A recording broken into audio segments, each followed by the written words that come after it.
The topic is digastric triangle, which is also called submandibular triangle. Digastric triangle is subdivision of the anterior triangle of neck, and it is so named because it is located between the two bellies of digastric muscle, which are anterior belly of digastric muscle and posterior belly of digastric muscle. The triangle is situated below the base of the mandible in both the side of neck. Next, we are going to discuss about boundaries of the triangle, floor and roof of the triangle and its contents. Now, the boundaries of the digastric triangle. It is between the base of the mandible and hyoid bone. The boundaries of the digastric triangle are anterior-inferiorly.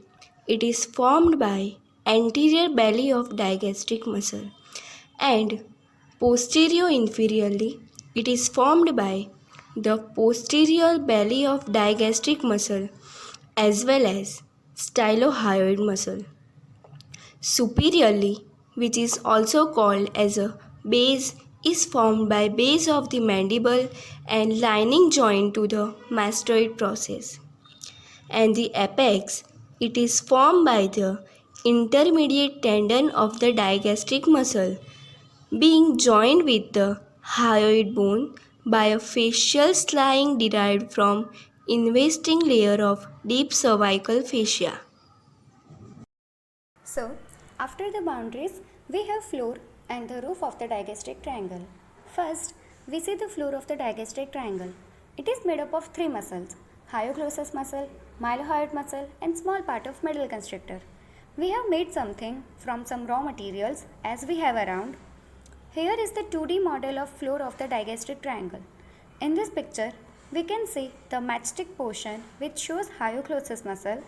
Those thin strips shows mylohyoid muscle, and those small sticks shows a small part of middle constrictor. As we can see, that thread portion shows anterior and posterior belly of digastric muscle. Now, the roof of the digastric triangle, which is formed by the following structures: skin, superficial fascia containing platysma, the cervical branch of fascial nerve, ascending anterior cutaneous nerves, as we can see in this picture, and finally the deep fascia, which splits to enclose the submandibular salivary gland.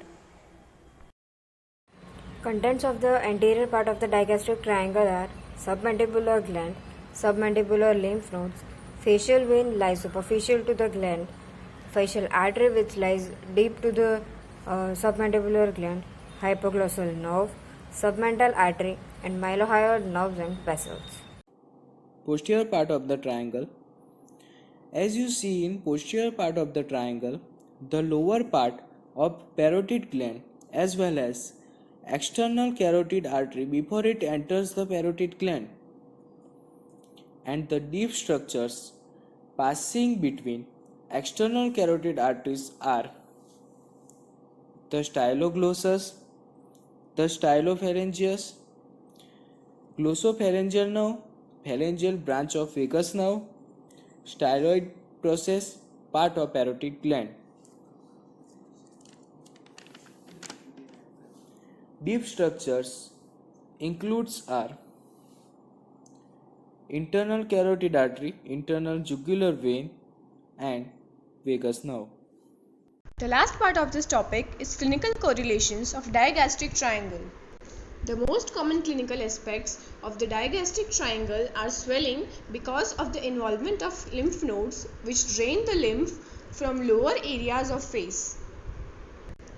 The most typical site of inflammation is the submandibular salivary gland, which is usually caused by the blockage of flow through the submandibular gland duct, also known as Wharton's duct, which in turn causes the swelling in the submandibular triangle, resulting in edema and reddening of skin. The clinical name of this phenomenon is sialadenitis. Also in this, the amount of saliva is decreased.